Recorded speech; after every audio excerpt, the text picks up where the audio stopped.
ئێمە وەک مامۆستایانی پەروەردەی پێنجوێن مامۆستایانی وانەبێژ ئەمڕۆ هەڵوێستمان وەرگرتووە و ڕێگەی سەرەکی ملەکەوەمان گرتووە کە ڕێگەیەکی پڕداهات و بازرگانی حکوومەتی هەرێمی کوردستانە.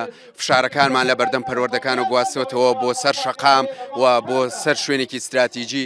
لێرەوە وەک مامۆستایانی وانەبێژی قەزای پێنجوێن بە نوێنەراتی هەموو مامۆستایان داوا لە حکوومەتەکەین چیتر بێ باکی ئیتر بەسە بێتە سەرخەت و چارەنووسمان دیاری بکات، ئەویش بە دامەزراندن یان لانی کەم بەگرێ بەس بوون، چونکە ئێمە سازش ناکەین لە مافەکانی خۆمان و هەروەها بەردەوامە بین لە هەڵوێستەکانمان.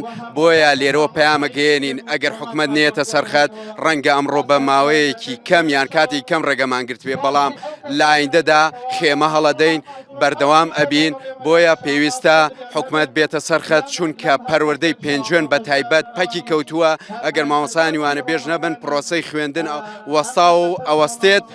جا ئەگەر دڵسۆزی پەروەردەن ئەگەر دڵسۆزی قوتابیەکانن پێویستە دۆخی مامۆستایانی وانەبێژ چاپ بکەن بۆی بەردەوامی هەبێ خوێندن، چونکە بەجددی بەم حاڵ و گوزەرانەوە چەند ساڵێکە بەڕێمان کردووە یان خۆمان ڕاگرتووە، خۆ ڕاگر بووین بەڵام چیتر ناتوانین.